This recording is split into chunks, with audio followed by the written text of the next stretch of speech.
I'd just like to start by acknowledging the traditional owners and custodians of the land on which we meet today, the Wurundjeri people of the Kulin Nation, and to pay my respects to their elders past and present and the elders from other communities who may be here today.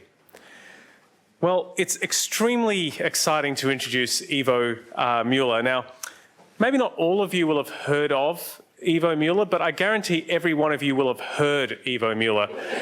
I mean, if you've been in the tea room or anywhere on the 6th floor, even, you know, on the far end of it, you will have heard him. He's not a quiet gentleman. In fact, I see they put a microphone on him. We're not going to be needing that. I think when the BBC miniseries of the history of the WEHI in the 21st century is made, starring Benedict Cumberbatch's Doug, I think Ivo will be getting played by Brian Blessed. That's a BBC joke for those. Now, Ivo really epitomises what a global health researcher should be. He's spent over a decade living and working in Papua New Guinea, and he's really one of the rare researchers in the world, I think, who can focus all the way into the molecular and immunological aspects of how an antibody and antigen interact, zoom out to how those interactions might affect the health of individuals, clinical or people in the clinic, zoom out again to understand how those interactions are occurring in the context of the environment or the society or the family, and zoom out even further and really understand how this all fits in terms of a national or even international health policy and program. Moreover, he's got a really strong and fundamental commitment to equity and equality. He's very passionate about not just undertaking research, but making sure that research helps people who live in developing countries. And moreover, in trying to build capacity and to build the academic workforce of people in those countries, he's got an outstanding record in trying to achieve that. And I think that's something that's really important for all of us working in global health to remember and try to aspire to. Now, Ivo is a man who loves his commutes. He commutes every day. Some of you might not know this, from Mount Macedon, but that's not really his worst commute, because actually he commutes from Charles de Gaulle Airport in Paris on a fortnightly basis as well. And today he's commuted all the way from Lake Gregory in Western Australia, 3,300 kilometres, and you can see he's actually literally just come straight out of the four-wheel drive. So I'm really excited to introduce Ivo. Ivo, please share your talk. Thank you.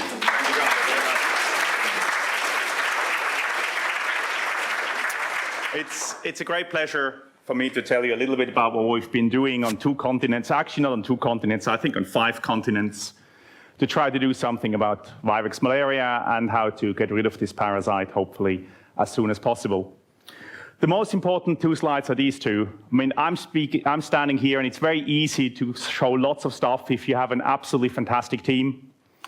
And I really want to thank the team here at WEHI, in my lab, in the Robinson lab, all the people of the former Barry lab and other friends in PIH, but also Wai Hong and Alan and the team, and Justin at INI, and Victoria from BDO and the BDO team, who are an essential part of what we're doing here. I'd also like to point out my other unit, which is the unit in Pasteur, the malaria parasite host unit, and in particular Michael White and Malaria Nekap, who have done a lot of the modeling work that I will be showing. Close collaborators also in Cambodia, at the Institut Pasteur in Cambodia. Then for our field work, we really have to thank tremendously the P&G Institute of Medical Research, which I had the pleasure of working almost 20 years, or actually more than 20 years, 22 years I've been working with P&G IMR, the Solomon Islands government and its Ministry of Health, Mahidol University in Bangkok, the Eichmann Institute and the University of Indonesia in Jakarta, the Foundation for Tropical Medicine and Frio Cruz in Brazil, and the Universidad Peruana Cayetano Heredia in Lima, where we have started to do some work in the Peruvian Amazon. There's also lots of people here in Australia at the Burnett Institute and at the Australian Institute for Tropical Health and Medicine, London School, Case Western, Swiss Tropical Institute, and our colleagues in Japan at the Ehime Proteoscience Center that have done a lot of with whom we have collaborated greatly. Without all these people, and I highlighted the people in black that have contributed very directly to what I'm going to talk about, but without all these people and all their contributions, I would have nothing to talk about. I'd also like to thank our funders, and we've been very generously funded by a number of different sources over the year, including the Gates Foundation, NHMRC, NIH, and a number of other national and other funding bodies in Europe, Japan, and in Europe and Japan. But lastly and most importantly, in the population work kind of work that we do, we could do absolutely nothing without the communities, the participants. If we work with children, their parents and guardians, if they don't work with us, if we don't connect with them, if they don't see the sense of what we're doing, we have nothing to do in these settings. So without that community support, nothing of what you're going to see here would ever have happened. And so in the end, lots of thanks to the communities, the participants, and all the authorities in the countries that we're working in. So I want to start with, by just quickly recap that there has really been a big momentum and lots of talk about malaria elimination in the last 15 years. And that's really came from two things. It came on one thing from the fact that we've scaled up the interventions greatly and saw a massive drop in malaria burden in the scale up of these tools. But also with the recognition that it is fundamentally ethically unacceptable to just accept that hundreds of millions of people get malaria every year and millions of people die every year, and particularly children and pregnant women from malaria. That's not something we as a world can accept, and we should do something about it. And actually, we have made some really significant progress. We have certified 5 countries until 2015. There's been, I think, 3 more countries certified this year. There is a whole range of countries now with 0 cases, and they are listed over here. And there is lots of countries now, 40+ countries that have less than 10,000 malaria cases as of now. WHO now has endorsed a number of regional elimination initiatives where Central America wants to eliminate malaria by 2025. All countries in the Asia-Pacific have ambitiously, and maybe slightly foolishly, in some cases, endorsed the elimination of malaria by 2030. And 21 countries have been joined together in the E2020 initiative, and these are countries that believe that they can achieve 0 malaria cases by next year. So malaria elimination is now a central pillar of WHO's global malaria strategy. And it's been endorsed all the way to the World Health Assembly. So it's no longer a boutique thing that some private foundation of very rich people is trying to push, but it's actually endorsed by the World Health Assembly. So what are the challenges to malaria elimination? What are the problems that we need to overcome? And I want to come back again to the community, because the biggest challenge is not what I'm going to talk about. The biggest challenge is political and society. And that's really about whether we as countries, as a world, as people, have the willingness to get the job done. Whether we are willing to sustain political and financial commitments when people say there's no money around and budgets are tight and there's a huge amount of competing interests. The last mile, getting rid of those last cases, like we see for polio, is going to be tremendously expensive when the burden is very, very low. So how do we going to convince the ministers of finance to keep putting money into this? Similarly, for society, how are we going to get communities mobilized when malaria is no longer a major problem to them? And they say, yeah, you know, malaria, we used to have it, but there's very little around. So why should we bother with all that stuff? So unless we bring science, control programs, and civil society together, none of this, what I'm going to talk about, and all the approaches that might work are going to achieve anything if we don't get those 3 pillars together. But we're not here to talk about politics and social issues. We're going to be here to talk about scientific issues. And there are a whole number of what I call technical challenges to malaria elimination. A lot of them are quite well known, and an important one is drug resistance. And Alan gave an absolutely fantastic talk 2 weeks ago about what his group and the group that I are doing to try to find new drugs. So drug resistance is a huge problem. Much less highlighted is insecticide resistance, and we have a lot of insecticide resistance, in particular in Africa, or less in Asia. There is not much tools out there to deal with mosquitoes that do not bite in the house, but that bite you in the late afternoon, early evening when you're having a drink outside. There's very little that we have to do about these, and these mosquitoes are really important, in particularly in our part of the world. The other issue, which I will show some data about, is that as malaria goes down, it's hiding in corners. And one-size-fits-all approaches no longer work. So we have to be able to identify where these pockets of transmissions are. But the challenge that I want to talk about, because I'm very passionate about that parasite, is that Plasmodium vivax raises some really specific challenges. It's a harder parasite to eliminate, I would contend. And there are some really specific challenges that we need to deal with if we want to get rid of Plasmodium vivax.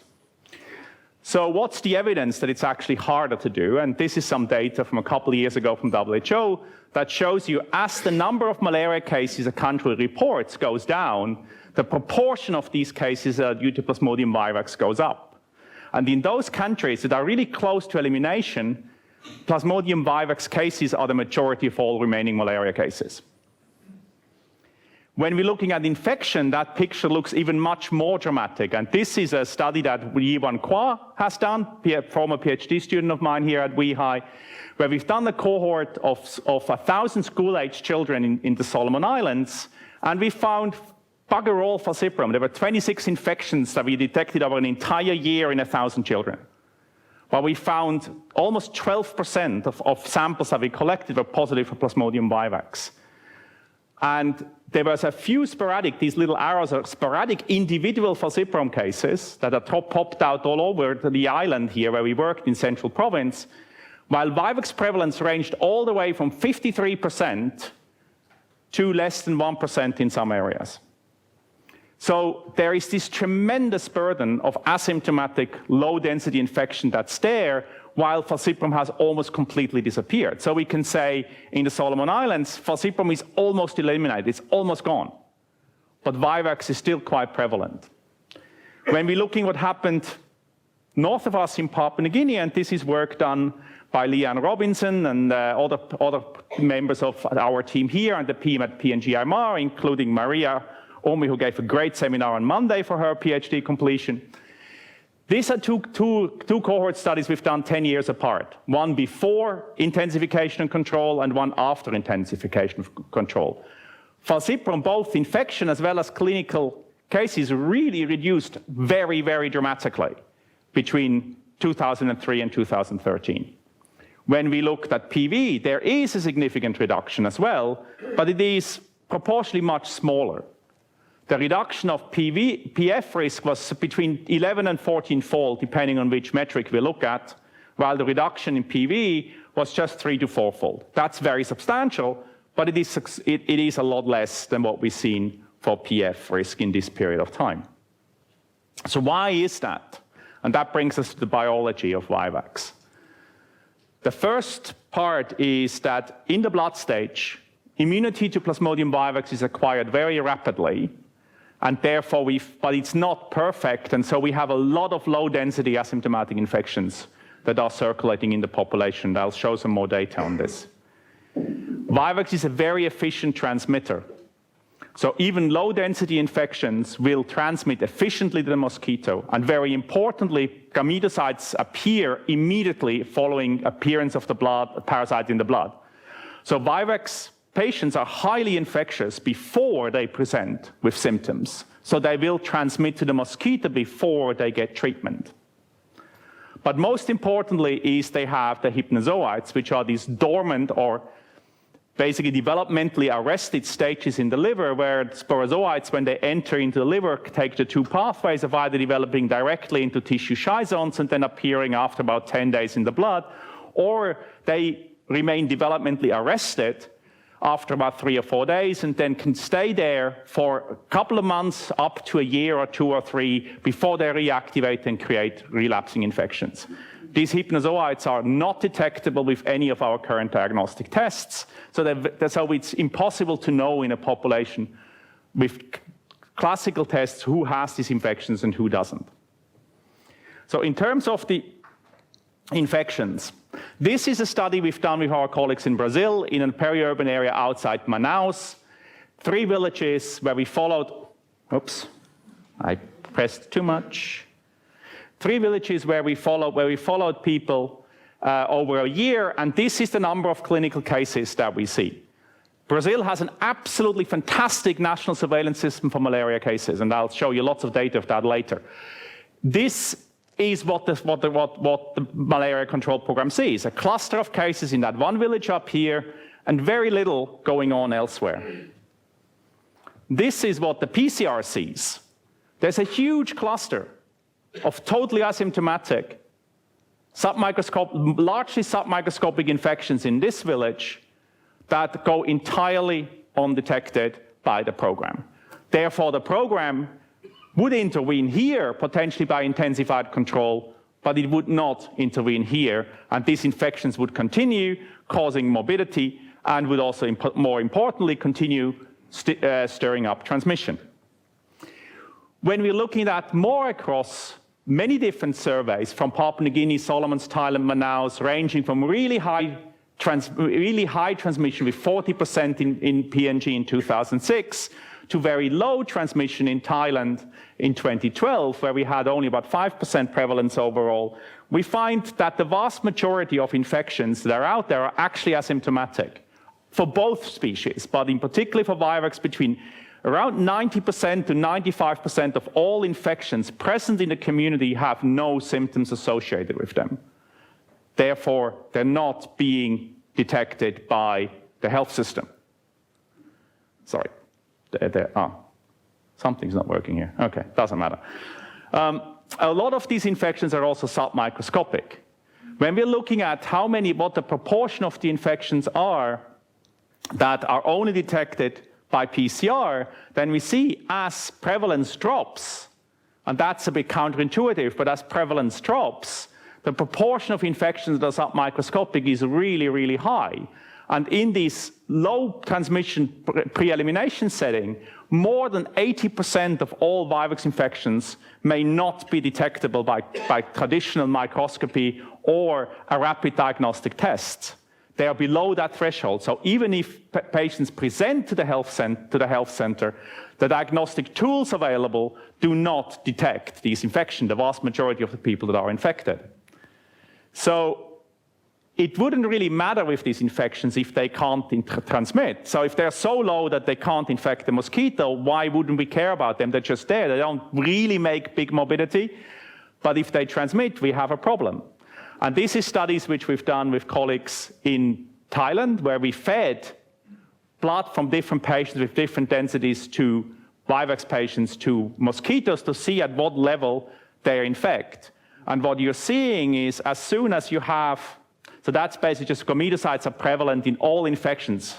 So as soon as you have infections, there's a constant proportion of gametocytes. About 1 in 10 parasites circulating is a gametocytes.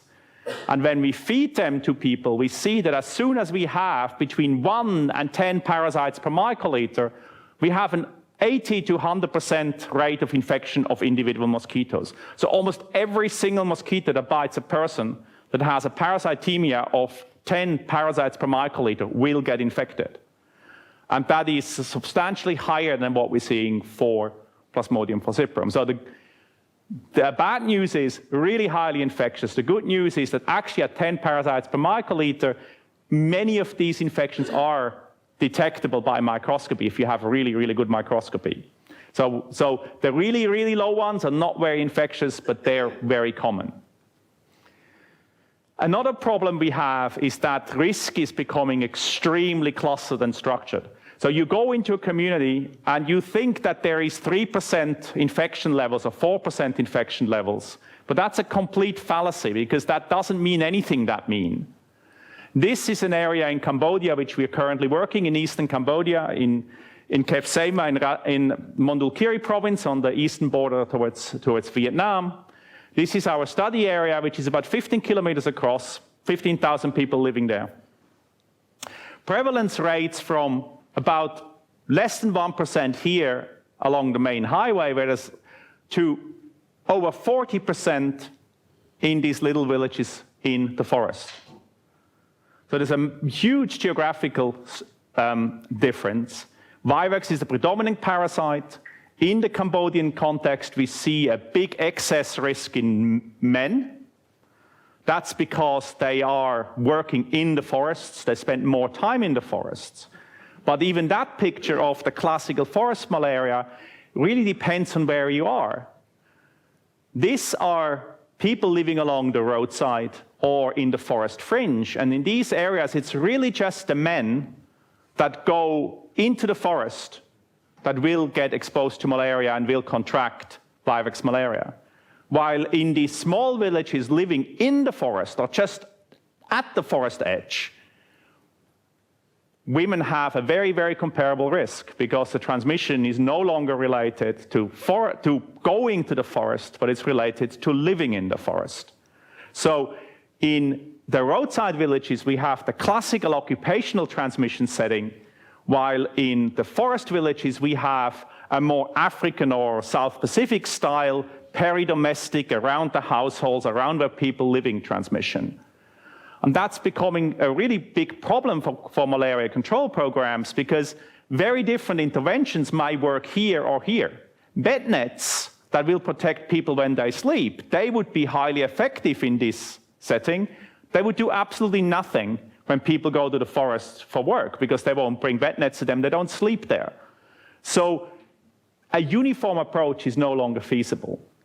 The same thing happens on a country scale, or in the case of Brazil, we could almost talk a continental scale. This is the current extent of malaria transmission in the Brazilian Amazon. The number of cases, that's basically the incidence. You see this there, that it's all concentrating in the Amazon, but even within the Amazon, there is a huge difference of risk. This here is a cumulative distribution of cases by state, red, then region, micro-region, and all the way down to the health unit. And what you're seeing when we're zooming in one of these, you see that a relatively small number of units, whether we go from state all the way to the local health center, a small number of administrative units produce the vast majority of cases. So something like 10% of municipalities cause more than 60 or 70% of infections. There's a huge inequality of risk. People have very different risks depending on where they live and what they're doing. So in economic terms, we measure that in a Gini coefficient, which gives you a distribution of wealth in societies, and that's one of the things we're looking at when we're talking about increasing economic inequality. So we've used that measure to look at the inequality of malaria at different levels, and I'm just showing a little data, but one point I forgot to say, this inequality happens at different spatial scales. It's a little bit like a fractal picture. You can look at it bigger and then smaller, and it's repeated at every spatial level. Actually, it increases from one spatial level to another. So what Inequality of Malaria did in Brazil, and in Brazil we have fantastically good data, we saw a dramatic decrease of vivax malaria over the last 30 years in Brazil. So from last 15, 20 years, from 2003 to basically 2019. In parallel to that decrease here, we saw an increase of inequality. So as transmission goes down, and that's the going from here, we see an increase in the Gini coefficients at each level. So the more we reduce malaria, the more uneven, the more unequal the risk is distributed. And that is the idea that we're seeing here, that as you drain malaria and you reduce it, you have more and more islands that you see, little residual pockets of transmission, while the vast area like this drying up lake has no longer any malaria. You have these islands that have a lot of different malaria. So it becomes crucial to be able to identify where are these hotspots, these pockets that keep fueling transmission, where are the sources and the sinks of transmission in order to interrupt transmission. The last challenge that we have with elimination, in particular of vivax, is the contribution of relapses. And this is a study that Leanne Robinson and I did a couple of years ago in Papua New Guinea, where we tried to actually measure what the contribution of these reactivating hypnozoites is to the risk of malarial infection, disease, and transmission.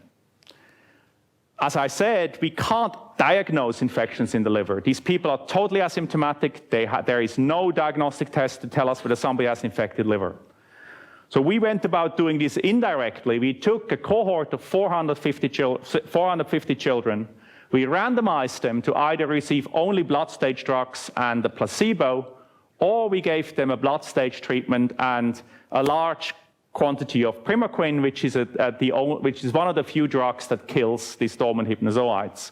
We then followed patients very carefully for 9 months to see how quickly do they redevelop vivax infections. And that's the data here by PCR, when you see if you clear the liver. So all these infections are due to new mosquito bites. Within 8 or 9 months, roughly 25% of children in that community will get reinfected by a mosquito bite. But almost 3/4 of infections, about 70% of children, do develop new infections if you do not clear the liver, and particularly in the first 3 months. When you actually do the statistics on this, you will find that approximately 80 to 85% of all infections that are seen are caused by these relapsing parasites, by the parasites that remained in the liver in one group and that we cleared in the other group. So in short, 4 out of 5 vivax infections and clinical episodes in PNG children are caused by relapses. We find lots of relapses even in children that are not infected by vivax at the time when we're looking at. And 50% of children in the PNG setting, half children in that community, will relapse within 3 months. So elimination of vivax will be really, really hard if we do not try to do something about the silent, dormant, undetectable reservoir in the liver. What can we do with it? We can treat them, and currently the only drugs that are available to treat them are acetaminophen, a really old class of drugs that were detected in the 1930s, so one of the really old drugs in malaria.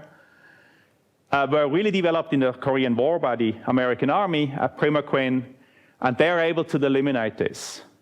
But after 60 years of using these drugs, we have still no idea how they work. We're not even entirely sure what the active metabolites are. We don't know whether there's resistance to them. So there's very little we actually know about them. But most importantly, their use is severely hindered by the fact that they cause severe hemolytic anemia in G6PD deficient patients. And that can be, depending on the degree of deficiency, can go from clinically insignificant to really severe life-threatening hemolysis. Very rarely, but it can happen. Which means in almost all countries, we require G6PD testing, like here in Australia we do, require G6PD testing before using these drugs to assure safety. In most developing countries, that testing is not available, therefore the drugs are not being used. We can also not treat pregnant women, because while we can test the mother, we can't be sure about the phenotype of the baby, so therefore we do not treat pregnant women. Even if we can test them, we do not treat pregnant women with these drugs. Another problem is that we found out about 10 years ago is that it's not primaquine itself that works, but it's a metabolite. And while we don't know what the metabolite is, we know which cytochrome P450 is responsible for its metabolism. That's 2D6. And in people that have low 2D6 activity, not enough of the drug is metabolized, and therefore the drug doesn't work. Together, these make about 10 to 20% of the people that are either can't be treated or the treatment won't work. So this leads me to kind of postulate that there's a bit of a conundrum if we're trying to eliminate vivax malaria. So how do we go about efficiently getting rid of these parasites if these dormant stages contribute 80 to 90% of infections? We have no way of knowing who the people are who have them. The vast majority of infections are asymptomatic and submicroscopic, and therefore, even if people present to the health center, they're not detected and treated. As transmission decreases, it becomes very focal and very harder to find people, and most of these infections are in difficult-to-reach populations geographically or demographically. These infections that remain do transmit very efficiently. And the only category of drugs that we have is potentially toxic or ineffective in, as I said, 10 to 20% of the population. So, doesn't sound terribly good. But fortunately, it's not all doom and gloom, because the reality is we actually have made tremendous impact on vivax malaria over the last 100 years. This was a map that estimates the distribution of malaria in 1900. This is where vivax malaria is today. We have eliminated vivax malaria from lots of countries of the world, including Australia, which was certified malaria-free by WHO in 1972. So we were malaria endemic officially until 1972. As a matter of fact, every single country that has eliminated malaria to date was endemic for vivax malaria. So we have done it many times over and over again. The problem is, how do we do it efficiently? And what can we do with current tools? A nice study of this, what can be achieved, is actually from Maria's PhD. And that is basically, she looked at 3 cohort studies that we've done in Papua New Guinea in young children before any introduction of intensification of control, just after we put in a lot of bed nets, and then about 7 or 8 years after the control program had intensified. And what you're seeing when you're looking at prevalence of infection, falciparum infection immediately dropped after the introduction of bed nets and continued to drop as the program intensified.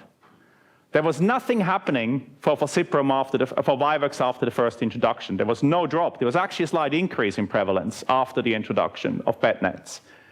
But 7 years later, 8 years later, the drop had been almost as much as for falciparum. When we look at the incidence of clinical cases, both species drop in parallel. And that gives a strong indication what's actually going on, because immunity to vivax being fast, most clinical episodes are caused by new infections that come from a new mosquito bites. So bed nets stop mosquito bites, so the new infections from mosquitoes, they drop immediately for both species because we're stopping mosquitoes biting people. But the hypnozoite out of the liver keeps reseeding the liver for several years until that reservoir in the liver is used up and is washed out. And once that washout has happened, then we see the drop. So vector control tools are effective against vivax, equally effective, but we need to keep them going and we need to wait longer until we see the full effect. More things are difficult to look at because we can't run very often big randomized control trials of seeing which intervention work best. So Michael White, who is now at Pasteur with me, he was here at WEHI for a couple of years, and we developed a mathematical model for looking at vivax transmission that we set up for Papua New Guinea and validated with a lot of data from Papua New Guinea. I don't want to go into the details of the model and how it's done mathematically, but it basically models, apart from the overall transmission differently from falciparum, it models a cohort of these hypnozoites very specifically, how they go through the liver, and they can, at each time point, either they can die or they can activate. And so we can actually model these individual cohorts of parasites in the liver. We have then applied that to the different provinces of Papua New Guinea and modeled the data that were available for each of the 20 provinces in Papua New Guinea. And you see what happened in the identification and what would happen if we would not do anything in black, or if we do different continued control measures. To show that a little bit more carefully, this is one example. This is, I think, Madang province. And what happens when we're putting in bed nets and just maintain the bed net coverage, then this is the proportion of people that have liver infections, hypnozoites. These are the proportion of people detectable by PCR, and these are the proportion of people that have microscopically detectable parasitemia. So if we just maintain the bed net level at renewing it at every 3 years at 80% of the population, we do see significant reductions, but we have a high threshold of malaria that we are not going to get rid of. Actually, it starts creeping up a little bit, and that's because of of immunity getting lost. If we put in a single round of mass drug administration where we treat everybody, we do reduce malaria, vivax malaria, but it very rapidly comes back because we do not really clear the livers, and therefore transmission restarts very rapidly. If we introduce proper case managements, and Papua New Guinea at the moment is not using primaquine or tafenoquine because of the lack of G6PD testing, if we would introduce proper management of vivax clinical cases with a drug like tafenoquine, we would see very significant improvement of the scenario. If we then add mass drug administrations to this once or several times, we would predict from the modeling that we would get very close to at least an elimination or at least a pre-elimination setting, even in a setting where transmission potential is really quite high.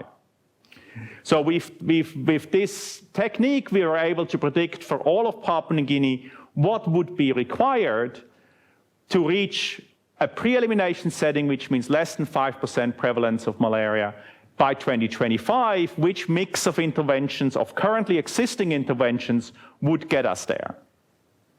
And that could allow the program in PNG to prioritize its resource allocations and not do expensive interventions everywhere, but only where they're needed.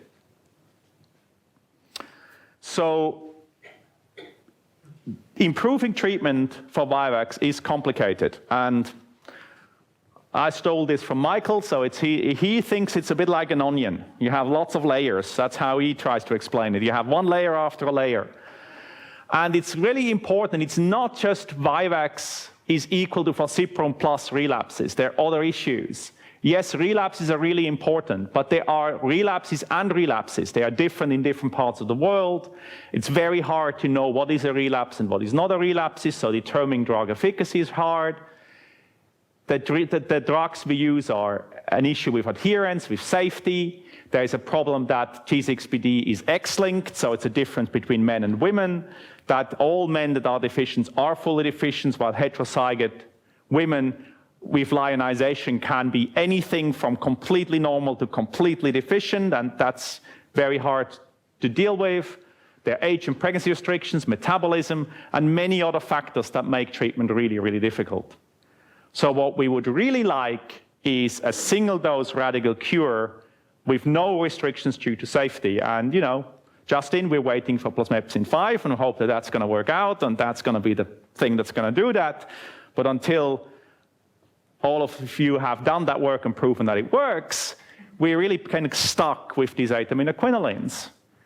And what that means is it's becoming really, really complicated. This is currently the treatment schedule that happens for Brazil. And all these combinations of age, gender, pregnant, not pregnant, adherence means only a relatively small number of people actually, even in a health system like Brazil that tests and treats really well, only a relatively small number of people get actually appropriate therapy.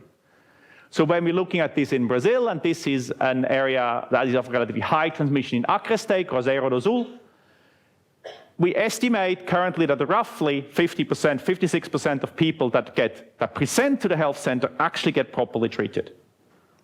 44%, even though they present, they do not get proper treatment. When we're looking at a lower transmission area like Itajuba in Pará state, then it's a slightly higher. But it's still 40% plus of people do not. And a lot of them do not get properly treated because they don't adhere properly. Then some of them do not adhere because they're either not eligible, pregnant, or other reasons, or they have a lack of efficacy because they have a low metabolizing CYP2D6 allele.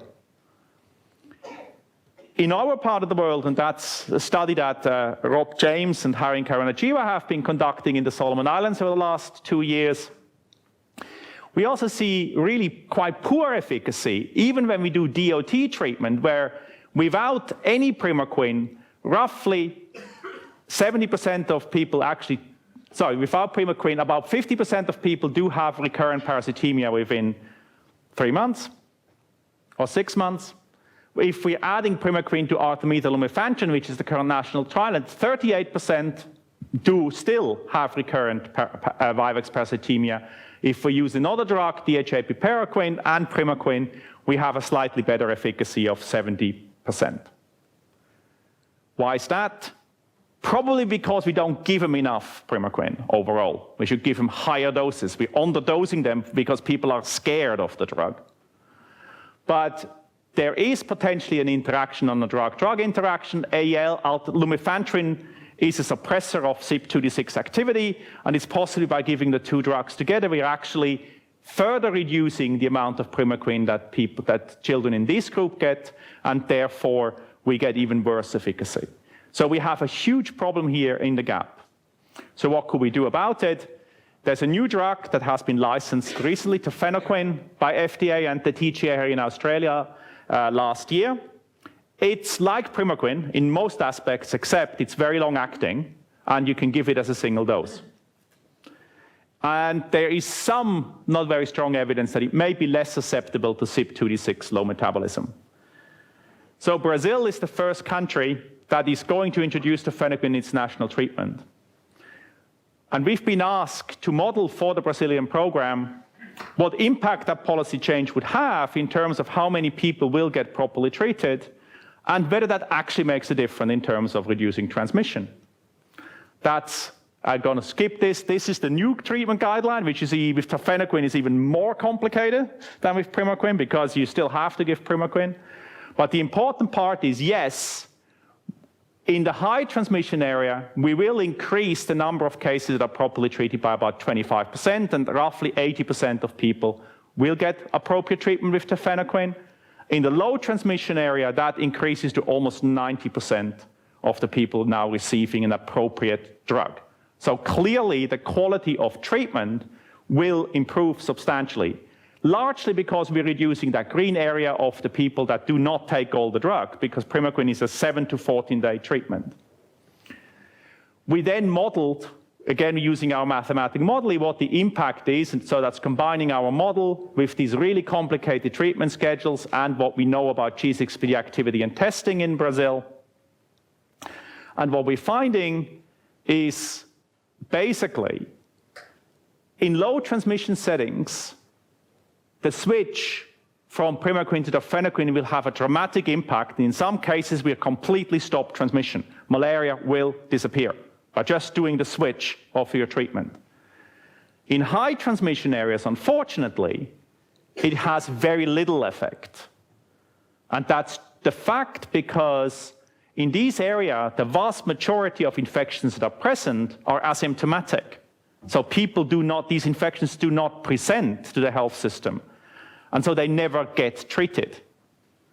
And so even by using a much better treatment, we have very little impact on reducing transmission. So we really need to do something else.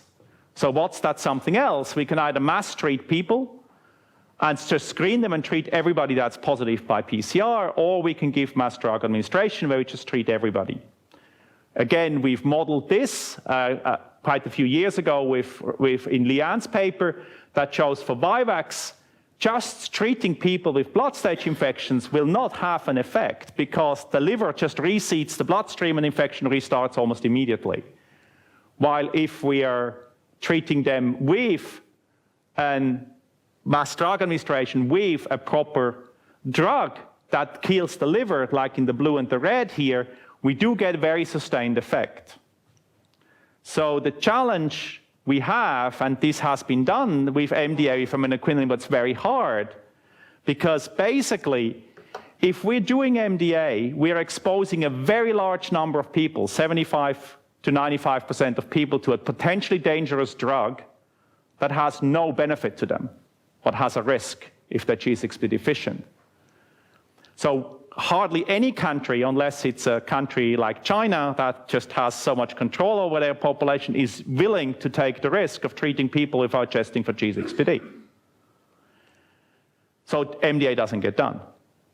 While if we're only treating parasite-positive individuals in the bloodstream, then we're missing up to 2/3 of the people and it just won't work. So what should we do? And for the last couple of minutes that I left, I have talked way too much, as usual. Not just too loud, but too much. I want to talk to you about what the solution that we have been working on to this. And what we are trying to do now in our lab here at WEHI is we've been working over the last 4 or 5 years of trying to use antibody signatures, antibody responses, to try to identify people that carry hypnozoites. Why do we think this works? It's 2 reasons. Because we know from different work, and there's some beautiful work done here also by Zoe in her PhD, we know that when we get infected, we see a very strong boost, and then we generally see a 2-phasic decay of antibody titers in a person, very rapid, followed by a much slower, long-lasting time. So we have antibodies for a couple of months present following an individual infections. We also know that anywhere in the world, the first relapse happens latest 9 months after the primary infection. So if we can detect an antibody signature of somebody who had a primary infection in the last 9 months, we will detect every single person that has a hypnozoite in their liver. Now, that's the idea here. So we have an infection, that's the liver infections. So if we can identify that signature here, then we can identify all the people, or almost all the people, that have these liver stages. Multiple antigens are going to work better than single one, because we all know that antibody responses are extremely variable between individuals and between antigens. And the question really is, can we potentially use this to identify these carriers and then treat them? So we can bridge that diagnostic gap of catching the vast majority of people with hypnozoites without over-treating 90% with people with dangerous drugs. So we've started a large program of finding these antigens, and that started initially with a big screen of a panel of 300 Plasmodium vivax proteins, where we sampled samples over a 9-month period. Every 3 months we had a sample, and that was done in Thailand, Brazil, and Papua New Guinea. And we then basically screened over 300 proteins with colleagues at WEHI University, using a VGM expression system and an alpha screen high throughput assay. And what we found is, very interesting and reassuringly, we found that there is a lot of variation in terms of the different decay programs. There's short and long lasting antigens. But both the immunogenicity of these antigens as well as the duration of decay is very consistent between the different populations. So an antigen that has a long half-life response in Thailand also has it in Brazil. One that has a short one has in Brazil. One that is highly immunogenic is highly immunogenic in both populations. And this then allowed us to down-select a panel of 55 vivax antigens that we then expressed in much better quality and in much higher quantity. And we then started to test that in a number of longitudinal cohort studies. We had several of these studies where we followed 1,000 people over 12 months with monthly bleed. And we then can characterize, when we're looking from the last point, we measure the antibodies in the last sample of this study. We could then characterize as people as being currently infected. They had an infection in the last 9 months. They had an infection, but older than 9 months. They had no infections at all during that period. And we had some non-exposed controls from Melbourne and Thailand, and now we have some Brazilian non-exposed controls as well. We've done this in 3 different settings. One in Thailand with very little transmission, Brazil with moderate, and Solomon Islands with somewhat higher transmission. This is our best 8 antigens, and you can see here for the different antigens with a lot of variation, but you can generally see the same pattern, that highest responses in those, that's one antigen here, highest responses in those that are currently infected, slightly lesser responses in those that had a recent infections, somewhat intermediate responses in those who had an infection that was older than 9 months, and then very low the responses in those that had no infection, almost comparable to non-exposed control. And to Wei-Hong's great delight, the best antigens that we had is her RBP2B. So that's another application of Wei-Hong's work on RBP2B. We can then classify people according to their infection status using on a single antigen.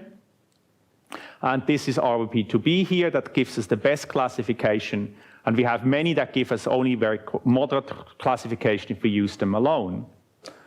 But when we're looking at the combining multiple antigens, we see there is correlation, but it's not perfect. So there is variation with the response of different antigens. So it's a lot of noise, a lot of correlation, very highly dimensional data, but there is data that can be exploited because it's not a perfect correlation.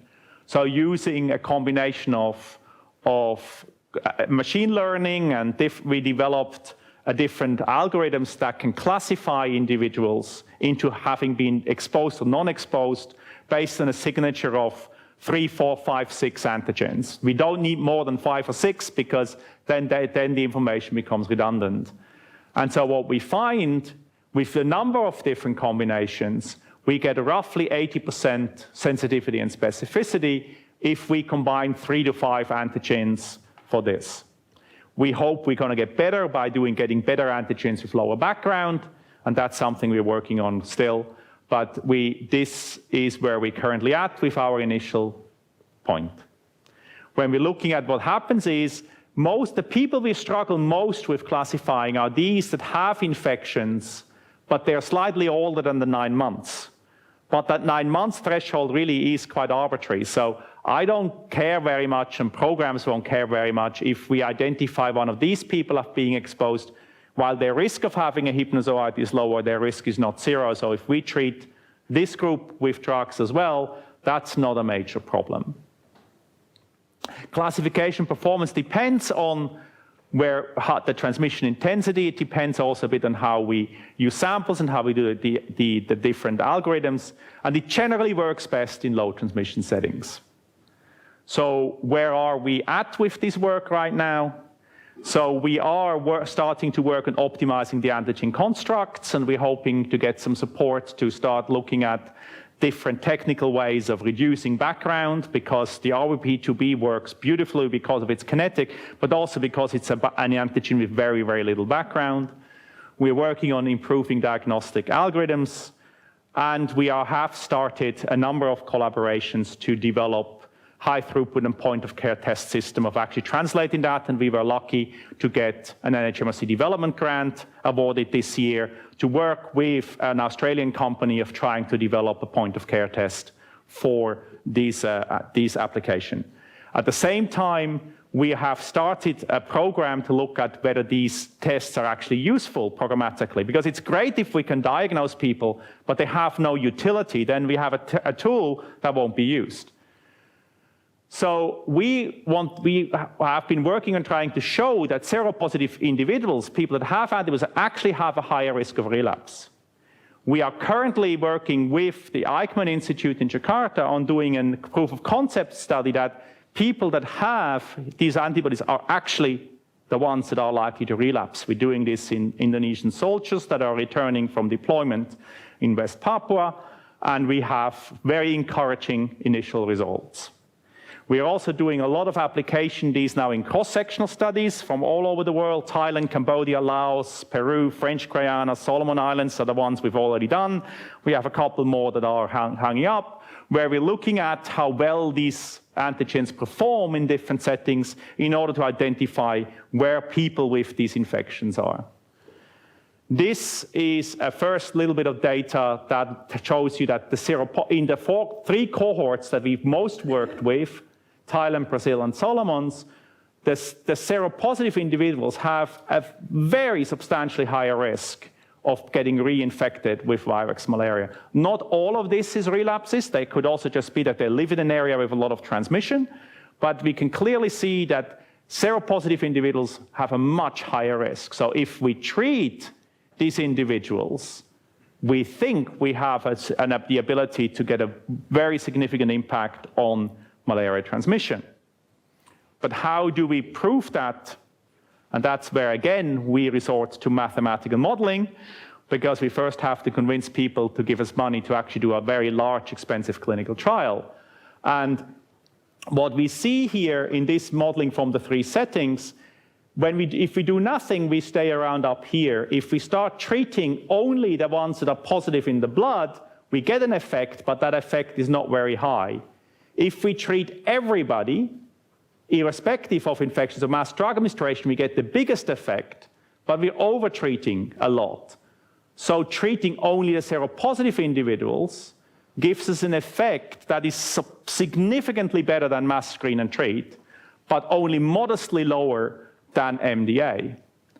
When we then use when we apply this to the Brazilian setting to see what actually that means practically, then we see that if we just introduce tefenoquine, we get in the moderate to high transmission scenario a very modest decrease of 18% of transmission. If we then start adding annual rounds of serological screening and treatment, we get an additional 80% decrease in transmission, and we have a very, very substantial decrease in transmission, getting very close to getting into a pre-elimination setting.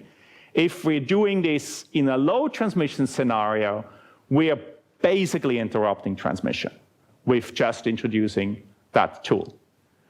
So with this data, we hope to convince some funders and programs to continue working with us and trying to do that. We are currently doing more modeling. We also will start in January a study with the University of Indonesia to do an individually randomized trial of serological testing and treatment in West Timor. That will start in January, where we will randomize about 800 school children in West Timor. And we hope that all of this will lead to a very large cluster randomized trial of this intervention within the next 5 to 6 years. In order to facilitate its uptake into control, and that's what Santa mentioned before, we have to get from the basic antigen discovery to actually getting it used. We have already started right now, before we even have the tool, to talk to WHO and countries to understand what evidence they would like to see, what they want us to prove before they're willing to take this. So that's my end. 1 minute over, but no questions, sorry. So the conclusions are, the last non-zoonotic parasite will be a vivax parasite in the Asia-Pacific and the Americas. Vivax elimination is harder, but it's possible. Additional tools are required if we want to get this done in moderate and high transmission setting. And in our group, we are trying to develop a number of these markers, and in particular the serotat intervention that we think will be such an exciting new tools. And that's, to stop here, a quotation by Tedros Ghebreyesus, the WHO secretary, who basically encouraged us after the Lancet Malaria Eradication consultation that was published a few weeks ago, that the global community, that we really need research and development, and we need to have a hard look at what we can use to find this transformative tool, like we think serotat will be, to get the job done by 2050. Thank you very much.